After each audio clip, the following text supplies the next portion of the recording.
Hey guys, welcome back to my YouTube channel. My name is Jasmine Dennis.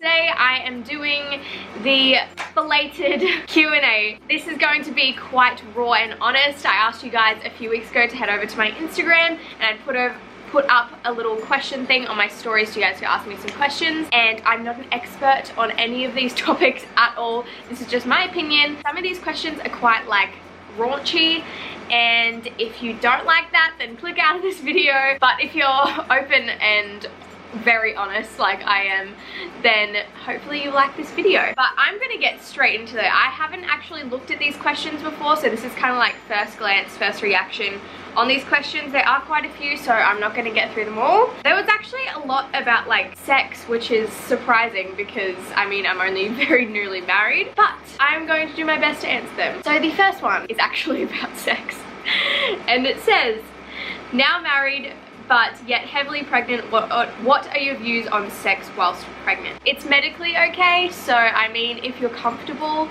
with having sex while you're heavily pregnant, then go for it. Carl and I are only newly married, so this is something that we struggle with sometimes at the moment because I am due in like 4 weeks, so I struggle quite a bit getting to sleep, and when I'm laying down I get quite a lot of rib pain and back pain and things like that, so it is a bit hard sometimes, but I mean it helps with your marriage, it helps with intimacy, so I'm gonna say go for it if you're comfortable with it and it's not really causing you harm, it's not causing Bubba harm, then I mean why not? The next one says, I'm Christian but have had sex with my boyfriend, how do I deal with the guilt from this? So as a Christian woman who had sex before marriage, obviously I'm 8 months pregnant, I struggled with this quite a bit, and I personally think the most simple answer I can give you is to go to God, read the word, read the promises that are in the word, because there's so many and God will forgive you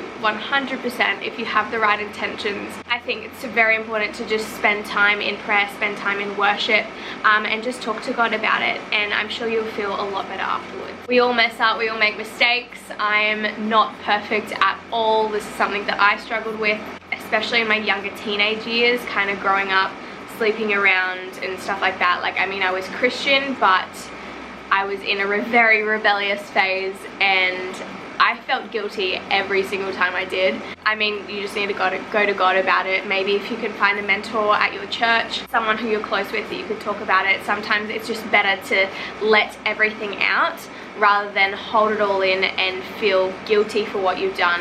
So it's just better to go to God, go to someone that you're close to, and just talk it out. The next one is, are you going to do a birth vlog? And yes, I'm going to try my best. I know I'm not good at vlogging. I am like the worst vlogger here on YouTube. But yes, I'm going to attempt to do a birth vlog. Hopefully my battery is charged when I actually go into labor, because that is something that I struggle with, is charging my battery. So if my battery is charged, then yes, but I do want to vlog majority of it, like as much as I can, because that is something that I would love to share with you guys and something that I would just love to have that I can look back on. Another one is, what is yours and Carl's favorite Bible verse? And I'm sorry Carl, I don't know yours, but mine is so cliche, like typical Christian girl Bible verse, but that is Jeremiah 29:11, and I have it tattooed across there, and it says, for I know the plans that I have for you, says the Lord, plans to prosper you, not to harm you, to give you a future and a hope. And that is something that got me through my depression, my anxiety,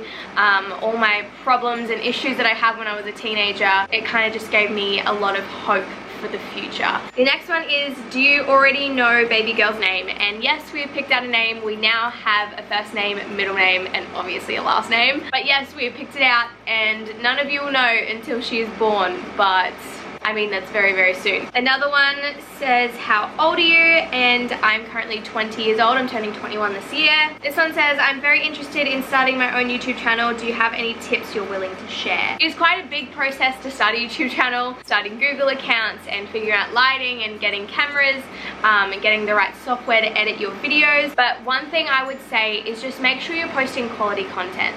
And if you want to start a YouTube channel, like literally you can start a YouTube channel about anything. There is no limits here on YouTube, but I would just say to post quality content, because to be honest, no one wants to look at a video that's filmed on an iPhone 4 and you have like a monotone voice and you're just talking at the same pace. Like, you need to be upbeat, you need to be happy, you need to show your true personality, you need to have good quality, even though mine isn't the best. I do my best, and also like have good lighting and things like that. So I just say to post quality content, educate yourself on YouTube. There is something called Skillshare, which is amazing, that you can go have a look at, and it does cost money, but it will teach you how to start your own YouTube channel and basically how to get good at it. But there's also a lot of free videos here on YouTube that you can go check out. This one says, how much time do you take each day to pray, and how can I get into the habit of doing so? So with this question, I guess I don't really take a specific amount of time out to pray each day. I just kind of pray whenever and wherever I want to. Carl and I always make sure that we pray in the morning and before we go to sleep. But I do like to spend time with God throughout the day, no matter what I'm doing, like whether I'm at the shops or cooking food or in the shower. I like to just talk to God and just kind of spend time with him, because sometimes I feel like we can kind of get in a repetitive pattern of just asking for things, when sometimes God just wants to spend time with you. And how can you get into the habit of it? I guess starting out with praying when you wake up or when you do your devotions and when you go to sleep. I think that is very important to start your day out just thanking God, and ending your day thanking God, because we have so much to be grateful for. This question says, were you anxious or scared to tell your family and friends about being pregnant? And yes, I was very anxious and very scared to tell my friends and family, especially my family, but they took it very, very well. Dad bawled his eyes out, but everyone was super supportive. And someone says, are you scared about giving birth? And surprisingly, no. I'm actually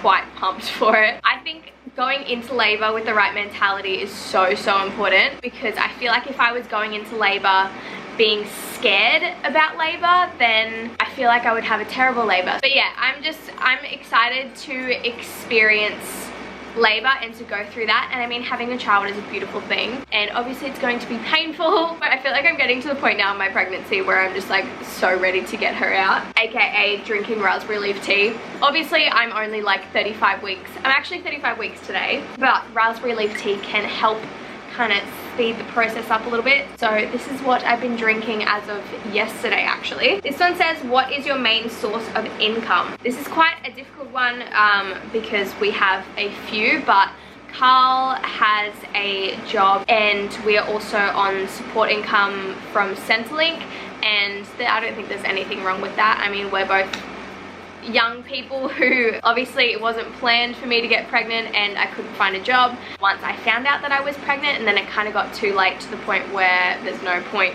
in me even looking for work. So I guess just Centrelink, Carl's work, and then hopefully soon YouTube, and I'll be able to do that full time, because that is my goal. This one says, what do you consider the hardest thing about your pregnancy? And I would say, because I'm in my 3rd trimester and it's coming to the end, I guess just all the aches and pains and struggle to do things.